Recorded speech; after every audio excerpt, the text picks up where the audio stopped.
of days to kind of figure out, okay. Because they're in the beginning, they were all like lifting together and doing it, for a while. And I was just like, great. I was like, there's Joe, and then there's these 3 beefcakes. And I was like, and I'm neither one. I'm like right in the middle of these two. It's like there's 2 extremes, and I'm right in the center. What am I gonna do? But then you realize that everybody has a personality, and everybody's different. Yes. I don't think I've ever, in live person, see anyone that is as built, as these guys in this house. Yeah. I'm like, wow. Really? Never? They don't grow guys like this in Rainbow, Oregon. Yeah.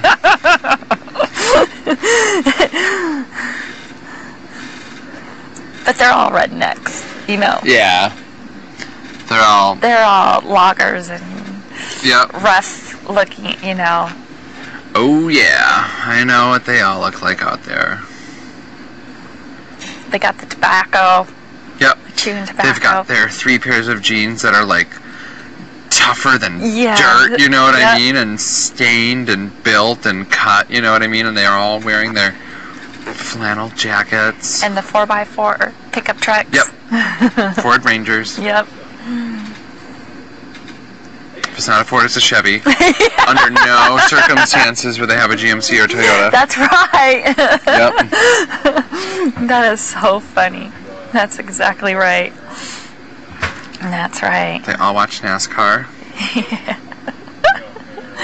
They all have a beer in their hand. Yep. Yep.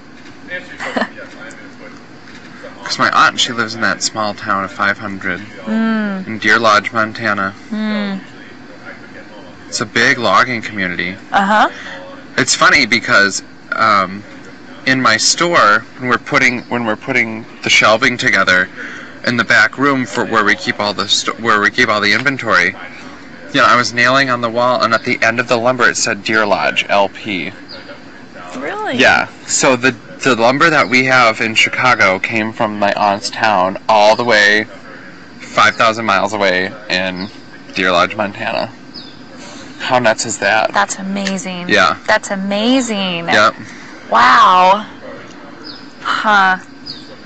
And I called her and told her, I was like, it's Deer Lodge LP, and she's like, Deer Lodge Lumber Producers, and I was like, yep. Wow. I know, she was shocked. That wood came from all the way, and like, how crazy is that I know that, And I've been there. Yeah, exactly. A lot of people won't even put the two together. Yep. That is weird. Things like that reminds you of how small this world really is. Yep. Oh, yeah.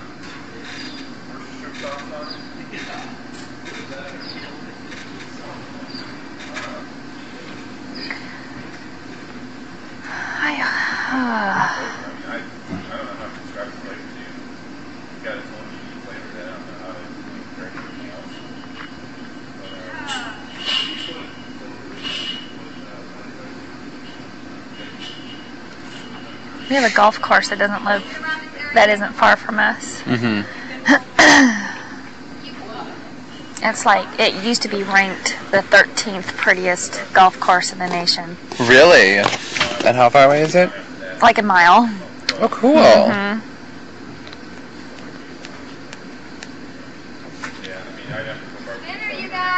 But it hasn't been ranked that, I don't think, for a while, because there's been new ones built since.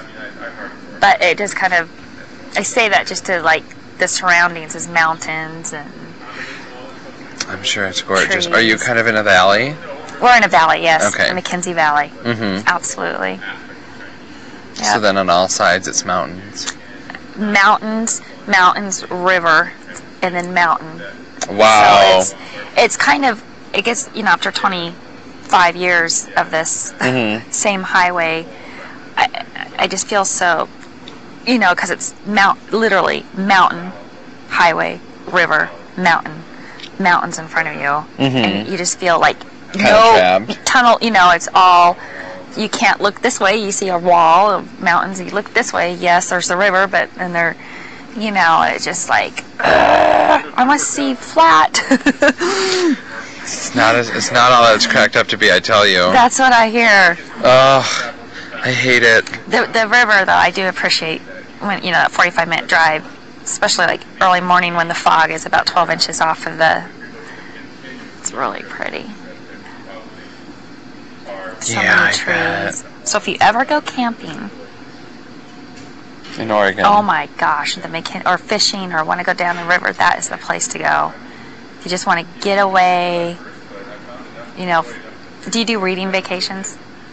Reading? Vacation. Like, do you ever just read about a place and then go No, like go for a night, 2 nights, and just like bring a book and do nothing. Oh, yeah.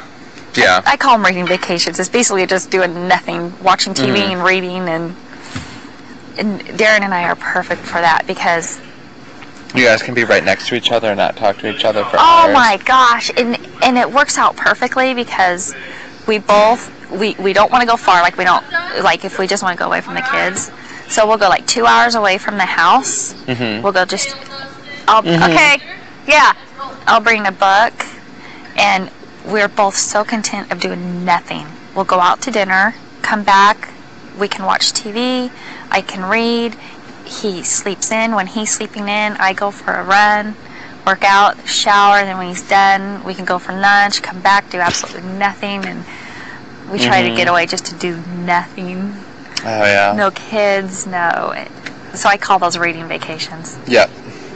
But going out to lunch then...